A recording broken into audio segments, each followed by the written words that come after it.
kick somebody's ass. I mean, that's why we're here. That is caught! Left center! Reds win! And this ball is launched. High and very deep to right, long gone. It's second of the night. Elly De La Cruz.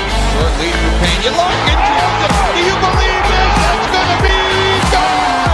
Back to back! Walk-off home runs! How about this? He's back! He's back! He's back! And a swing and a drive. Deep left field. This one belongs to the Reds. Swung on and hit deep to left field. That ball is going to be gone. Home run. And the Reds put it tied to score. Goes to second one. Around the first. Got a double play. And the Reds sweep the Cubs. Breaking ball. Hit high. Hit deep. Way back there. And gone. Into the second deck and left. Christian Encarnacion Strand walks it off. Karcher does it in his major league debut. He gets the final 3 outs, and the Reds get an extra inning win. A thriller 5-4. Swung on. Fly ball. Hit the deep right field. That ball is going to be gone. A grand slam home run by Mike Cameron. 2 outs, 2 on. Reds down by 1. Larkin down the line. It's a winner. It's a winner. Here comes Tucker. Here comes Steins. Larkin's won the game. Barry Larkin gets mobbed. Look at this scene. It's synergy. The stretch, the pause, and the pitch. And a line drive, base hit left center field. A single for Aaron Boone. And this one belongs to the Reds. The Reds have won 8 in a row. Kobayashi with a long look turns it loose, and Dunn hits it to deep right. It's all over. And this one belongs to the Reds. The Reds have won their 5th game in a row. They've defeated the Cleveland Indians on an Adam Dunn 3-run home run, 4-2. In on the corners at first and third. 2 on, nobody out. Here's Royce Ring pitching, no bunt. Ground ball by the third baseman into left field. Jay Bruce rounds third. This one belongs to the Reds. That's it pretty good. Guess what? He doesn't need speed. That's gone. He's the king of the Queen City tonight. With 1 out here in the 11th inning, you sure got to go now. Swung on, pull down the left field line. That ball is going to get the winning run in. Here comes Jay Bruce rounding third, heading toward the plate. And this one belongs to the Reds. Huge situation for Votto. Why you paying the big bucks to deliver the goods with 2 outs in the 9th inning? Can he do it? In the gap right center field, and Votto delivers the goods. Hit deep center field. Hank Hill going back at the warning track. Oh, he gets one. It's gone. Joey Votto is delivered.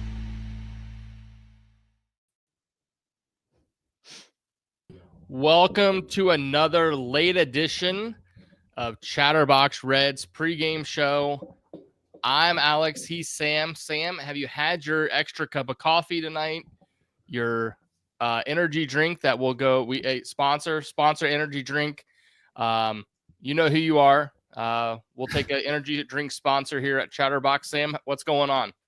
Yeah, I'm doing well. Haven't had any caffeine or anything. Going to be a little bit of an early morning for me, so we'll see what I do here. If I end up calling it early, or trying to stay up and finish it out. Yeah, with this West Coast swing. But yeah, I'm kind of a fan of these late night games. To a certain extent, it's kind of cool to mix it up a little bit here. But yeah, I don't really care when they play as long as they notch a win in that win column and creep up on the Mets, the Cubs, Dodgers, Padres, whoever it needs to be. So yeah, but I'm pumped. Absolutely. I like that attitude. I used to stay up all and watch the whole thing. And, I'm glad that the Brewers games this past weekend weren't during the week, because I think I would have been up all night and in just straight misery. The weekend I had a chance. Those would have been long nights, because those were some of the most brutal games ever. Yeah, my heart won. was pumping. Yeah. So, but last night the Reds pulled off a victory to stay in the wild card hunt, which, we'll get to that in a minute, but I think they're in the thick of it.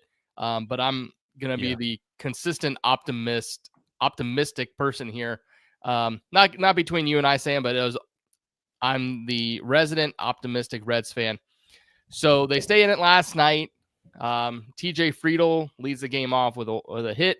Then Gavin Lux comes through with a just laser beam to right field. What a hit that was. Then we saw some plays by our trade deadline acquisition, Brian Hayes. What's your thoughts on Hayes so far? Yeah, he's been unbelievable at third. He's really lived up to the title of being the best third baseman since, 2020, 2021, whenever. But, whenever we get the guy and you hear how awesome he is at third, it's kind of hard to really accept it because you're like, he's not had a great year at the plate, but then you've seen him make like 5 or 6 just game-changing plays at third. You saw 2 last night. I know we ended up losing the game against the Brewers, but that bunt that the Brewers tried to lay down in the 8th, and then he got the barehanded play with 2 outs in the 8th to first. That was game-altering, and it's just awesome to see. The Reds kind of, a really solid defense with McLean and Hayes in there. Their bats have not been anywhere near where you want them to see, but, if there's balls on the ground against this Reds team, the chances are they're probably going to make that play, especially in the corners and then with McLean there. But yeah, I've loved what I've seen out of Hayes defensively, and offensively, I've been kind of pleased with him because I saw Bryce Spalding put out something where he's been an 80 WRC plus guy. Now, if you get that out of him, that's probably good enough. But from the eye test, I've been somewhat pleased with him. 2 home runs with the Reds, and prior to that, he'd had 2 home runs on the whole year. So he's already doubled. 2 home runs, and I know a couple doubles, and he had a triple last night as well. And a triple, yeah. So I know you and I had mentioned I know I had mentioned this on a show you and I did before the deadline was I just thought that the Reds needed to get someone who is controllable. He wasn't on my radar. And he certainly isn't the impact Robin that I was hoping to get. But he certainly is a more than serviceable player there. And I think he has some ceiling there that was untapped in Pittsburgh. And sometimes that happens. I know a lot of people are talking about Andrew Vaughn. I don't think that Andrew Vaughn guy from the Brewers is all that great long-term, but just a little change from just down on the dumps, losing every night, to getting thrusted into a pennant race can really change someone's attitude. And then, I know a lot of us have had this at work or just you get a little bit older and then you remember what someone said. It just takes one person to say something the way that you get it for it to click. And maybe Chris Faleka and the staff here are doing that with Hayes on the hitting. You just never know. But, man, the defense is just out of control good. Just a fun night. Last night, I was actually we were talking about staying up late. I went to bed, and I turned my phone on silent because I was getting so many buzzes from at Reds to my phone telling me that Brian Hayes had a good, a web gym. So hopefully we see some more tonight and another Reds victory. Before we do that, though, I want to shout out Brady Singer. Yes. Another great outing from him. Just a solid overall pitcher. I mean, we've talked about it, and it's just, the Reds won that deal within the first couple weeks, no doubt. Mm-hmm. But just someone who can sit there, eat innings, and just know he's going to pitch and pitch well for you more often than not. Yeah, 1 earned run, which may be a little bit fluky because of how good the defense was, but still, he gave the team 6 innings. Yep. 6 hits and 6 innings with 1 earned run. You'll take that every day of the week out of Brady Singer. And then, the bullpen only having to cover 3 innings. And with those guys being Phillips, May, and then Barlow was also huge. You give kind of Pagan and Santillan a little day off. But, Singer, kind of what you expect out of that back end 4th or 5th guy in the rotation. But awesome 6 innings. If you can get that out of him every start, I think you'd be very pleased. Yeah, totally agree. Hey, let's touch on some potential housekeeping before we get to the lineup for tonight. There are some reports out there on the old X app, and we'll give the shout out to where the shout outs do. First, to kind of really, at least on my timeline, Bryce Spalding reporting from what he's seen at the or watching or hearing from the bats, as well as Ginger Stars Rex, both fantastic Twitter follows, X follows. If you need some more Reds in your life, both are reporting that Will Banfield, who's Will Banfield, Sam? He's a catcher in Louisville, is headed to Anaheim to join the Reds, as it appears that Tyler Stevenson is going on the IL. There's been some talk of some thumb issues. So it looks like that is official. That is probably tomorrow, Tyler Stevenson will be going on the IL.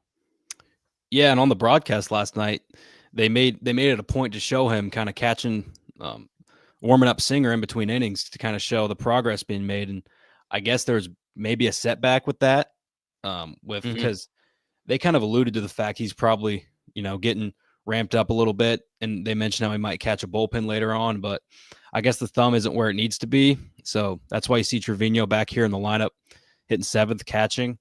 And, with how Trevino's been playing, might not be that much of a downgrade. Maybe some see it as an upgrade. I know you've been kind of on the train of Trevino deserves this, and it's hard to disagree with that, honestly.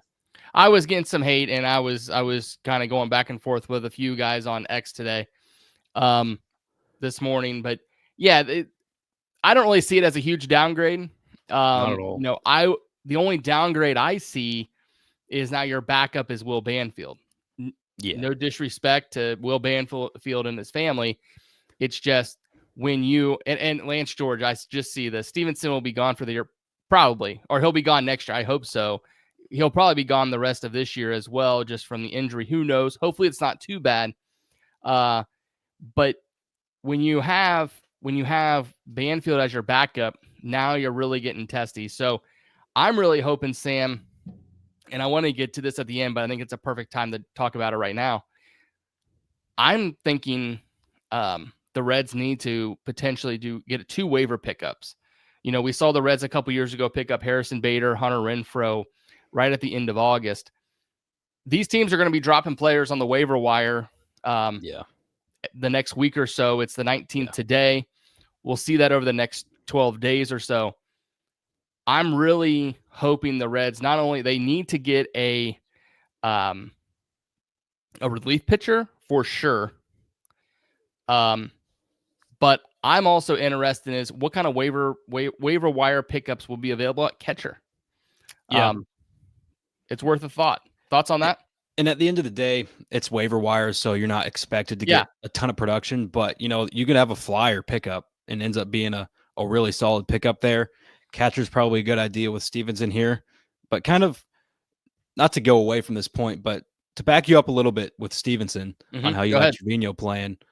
I mean, we're to the point where it's mid-August, and you really have to win games. And it seems like Stevenson, he's a guy that a couple months ago, it makes sense for him to play every day because he's definitely the high upside catcher there.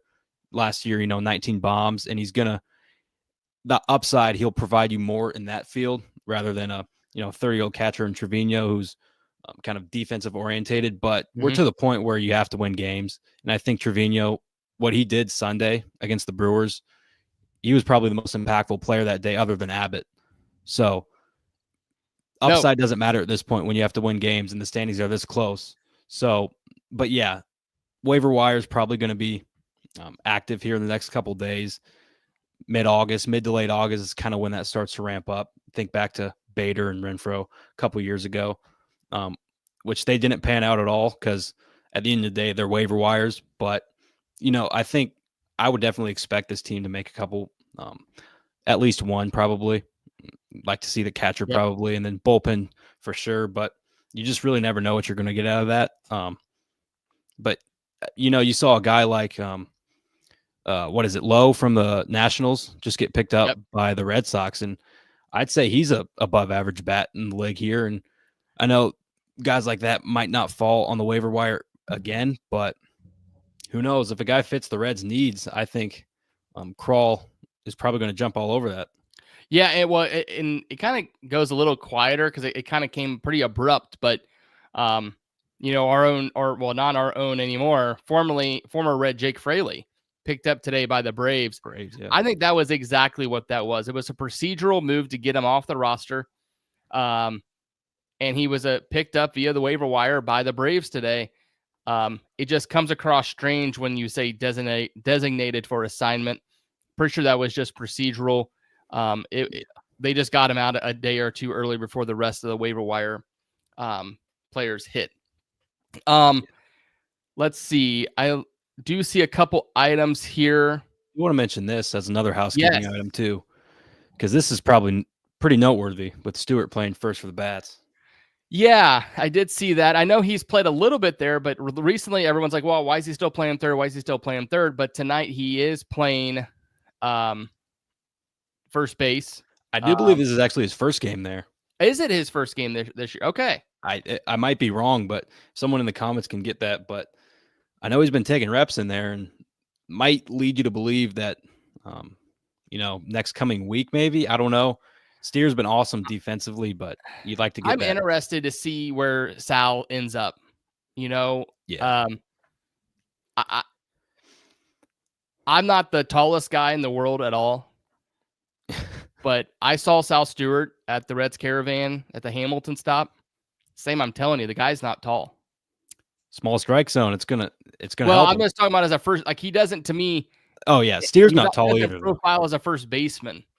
And Steer's 5'10" probably. Yeah. I don't know if Stewart's. I think he's listed as 6 foot, but he's probably not. Yeah, I don't think so. It just he's not as like stocky as everyone thinks, or maybe the name Sal. I don't know if I'm just have something stuck in my head that he should be a little stockier. He's just not. To me, he's more like a little more India than you would think. Maybe a little stockier than India it was, but he would profile to me like a McLean or maybe even a Gavin Lux. So it's interesting. Let's just get the bat in the lineup, right? Yeah, and this might just be another option for him to have because it's probably going to be hard to get him up. I would love him up. Like if I could, I'd probably call him up right now, but it's going to be hard without an injury, and I think they're probably going to have to wait for an injury in the lineup for him to get called up, and then he probably just fills in wherever there. You can tweak some stuff around, but yeah, McLean's still being here at second, and I think Tito's probably going to stick with that. With how bad the bat's been, I think they really prioritize defense, and you saw that kind of with Lux in the Brewers series where he made a couple errors there and probably swung the game in the other way. But I think it's probably going to take an injury for us to see Stewart with the big league club. Yeah, no, I totally agree. That's probably what it's going to take. That's what I've been saying for the last couple of weeks for Stewart in general. So let's get to the lineup. And I see a couple of chats here about Spencer Steer. Guys, we don't know what's going on with Spencer Steer yet. I actually searched Spencer Steer on X. He is alive. I did see that he was shopping at some store with Emilio Pagan today via the X app. So it looks like Andrew Abbott and Chase Burns and Connor Phillips went to Disneyland. Emilio Pagan and which I don't blame him. I would be there too. Emilio Pagan and Spencer Steer went shopping, but he's not in the lineup. So we were saying you and I were both surprised about that. But maybe just a day off is what we're thinking at this point. Yeah, probably. And Duhar's there in first base, and I think he had a day off yesterday, and I think they're probably just shuffling days off around here as we get into the dog days of August. But I like Andujar and Hayes there 4-5. Marte was actually 5th last night, and it's probably a little bit better, but who cares? It's just the lineup here, but it's probably just a day off for Steer here. I think defensively, it's not ideal to have Andujar at first, which is probably going to be the biggest thing tonight. He's not a great defender really anywhere. Krall kind of made it a point that he can play all 4 corners. Mm-hmm. And you probably like to stick him in the outfield, if anything. We haven't seen him at third at all, which is kind of expected because Marte getting moved from there to make room because Hayes is going to play there every day, I think. But, yeah, probably nothing more than a day off for Steer. He's back in his hometown, which makes it a little more surprising, as is Greene and a couple other those guys. McLean played at UCLA, but, yeah, I don't think there's much to it. Yeah, I mean, of course, if this goes on a few more days, and then you get a little concerned. He was getting so hot with his bat, and to me, that was really what they were needing for the rest of the season. So, and you know what? Speaking of people getting hot with the bat, I kind of want to apologize. Put my public apology to Elly De La Cruz. Friday, Sam, I was maybe a little upset with how the game ended, and kind of upset. And I wasn't even harping on his defense that much, but I did kind of call out Elly and not hitting all that great. Not because he had a triple last night, but early in the broadcast, they did mention about the quad issues more than just a little bit of an issue. So I want to take a step back and publicly apologize to our man, Elly De La Cruz. Speaking of people coming in injuries and coming off injuries, Hunter Greene's back for start number 2. Yes, he is. Did he? I'll admit I was a little nervous last week on Wednesday when he pitched against the Phillies.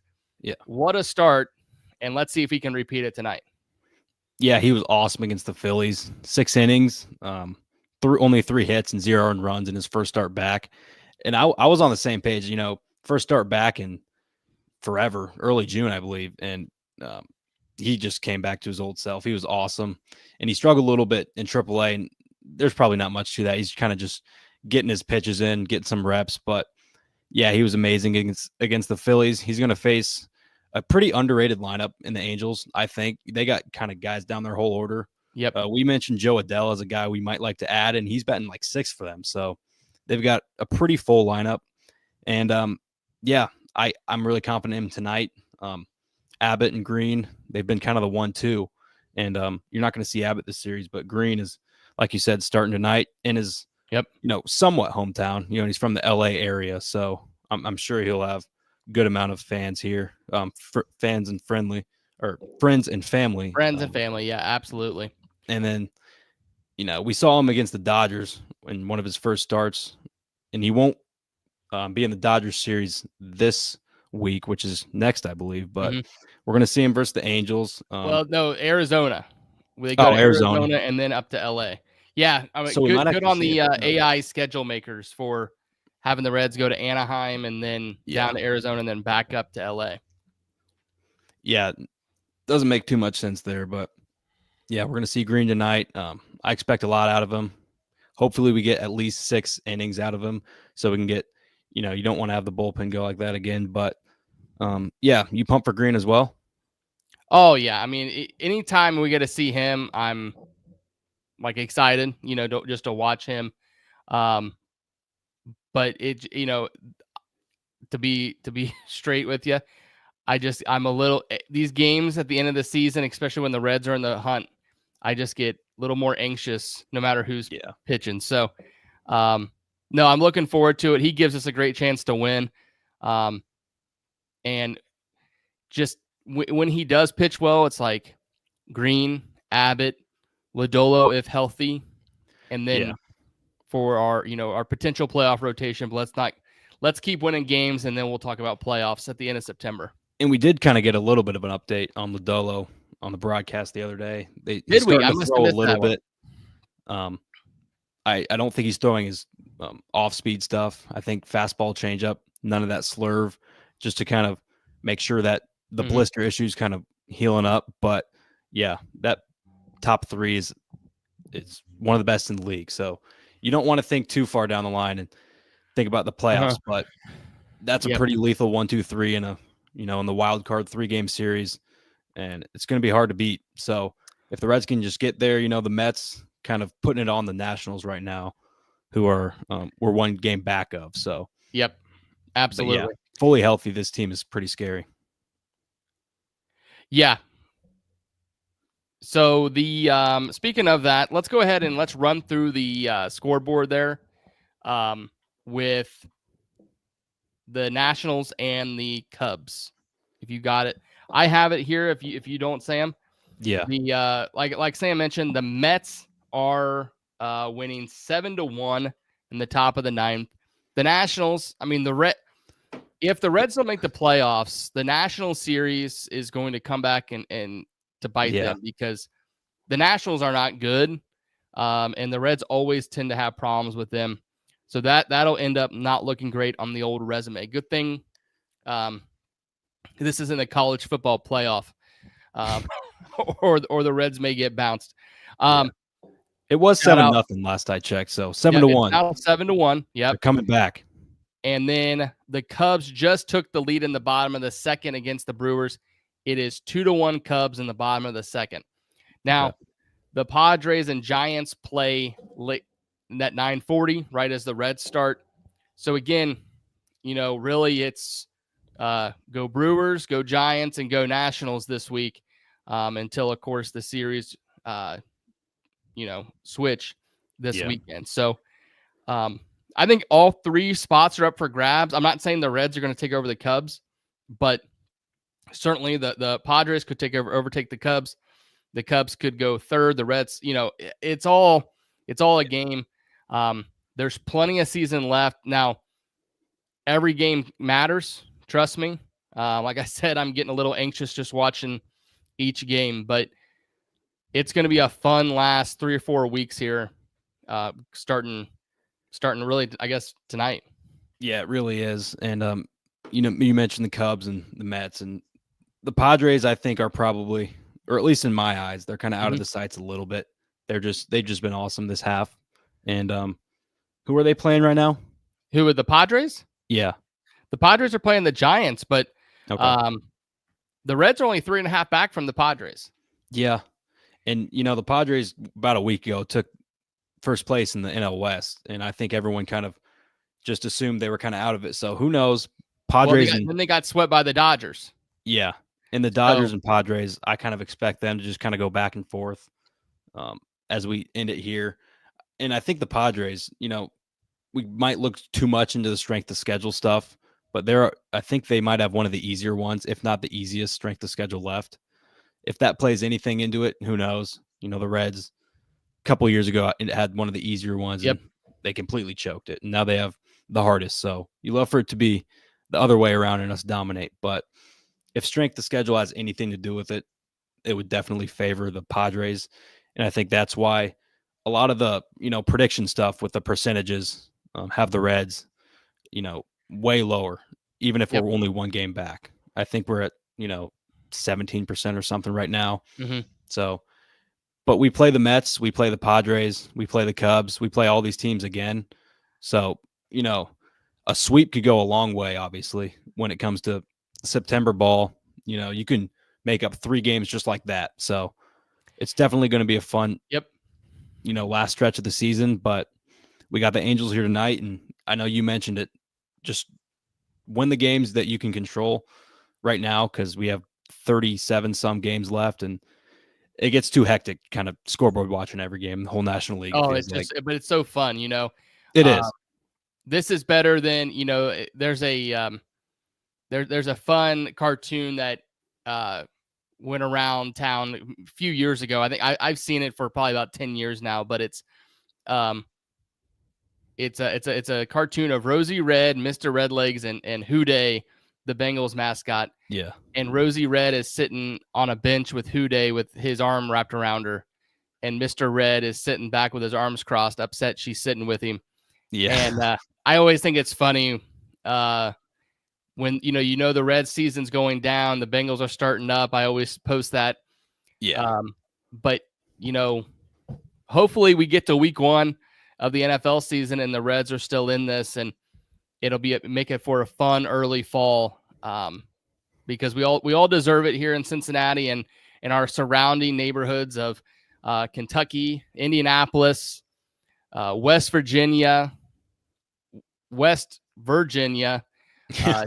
in Northern Tennessee, and everywhere. Every Reds fan everywhere deserves just a fun season, and really just a playoff berth. It's just they're the most fun, and it's been a few years. So 2023 was fun, but Sam, if these guys make it able to squeak in there, it'll be a heck of a party in town. And selfishly, I really hope they make it, are still in it when football season starts, because I'm not even a Bengals fan. I live in Indiana, so my timeline goes from all Reds to all those accounts now talking Bengals, and I really just don't care. So I want them to keep talking about the Reds for as long as they can, selfishly, because, you know, when it starts getting to September and football season starts, I want the Reds to be in the thick of it and still fighting for that spot and hopefully, you know, control a playoff spot by that point. Make it a little bit less stressful before all the football chatter starts. Absolutely. And I saw Nick's in here. And if Nick, you posted the video this morning. If you guys haven't seen it, it'll fire you up. The video this morning from I think it was like some New York yapper show talking about how the Mets shouldn't be worried about the Reds. The Mets should be worried about the Reds. And it's really about, you know, tonight's starting pitcher, Hunter Greene, like we talked about. Greene, Abbott, Singer, Lodolo, and the rest of the starting pitching is so much stronger than the Mets. And that's what's going to carry the Reds. And we'll see what happens. You know, it's still August 19th, but, you know, when I start talking playoffs, I just get too excited, Sam. Yeah, and there'd be nothing better than to just sweep the Mets and see what kind of video those guys, or we can clip and post it out there after that and kind of compare the two. Because, you know, the Mets, they haven't really proved much. It's kind of been, you know, they had the best record in the NL at one point, and they really fell off. But, you know, I think that's something, you know, some, I think it was either, I forget who I was talking to on this show, or maybe it was Friday night, but it's, hey, we're only in this because the Mets lost so many in a row. I don't care. Yeah, we're in it. It doesn't matter how we got here. And the fact is, you know, there's an opportunity. There's a spot available in that wild card. Like I put on X earlier, there's 4 teams, there's 3 spots. Let's just grab one. And it doesn't matter if they lost 11 in a row. It doesn't matter if the Reds lost 3 games straight in the beginning of the year, 1-0. If we can get that 88 wins or right around there by the end of the year, that's really what we're aiming for. Yeah, it really is. But for now, we just got to focus one game at a time. And we got this game tonight here against Hunter Greene. You know, last night you have one of your 4th or 5th starter and Singer, and he takes care of the job. And then you turn it over to one of your aces. I don't really know who the ace is. Probably got to be Abbott, but, you know, coming into the season, it's Hunter Greene. So hoping for a win tonight. But Alex, you want to wrap us up here? Yeah, absolutely. Well, everybody, have a fantastic night tonight.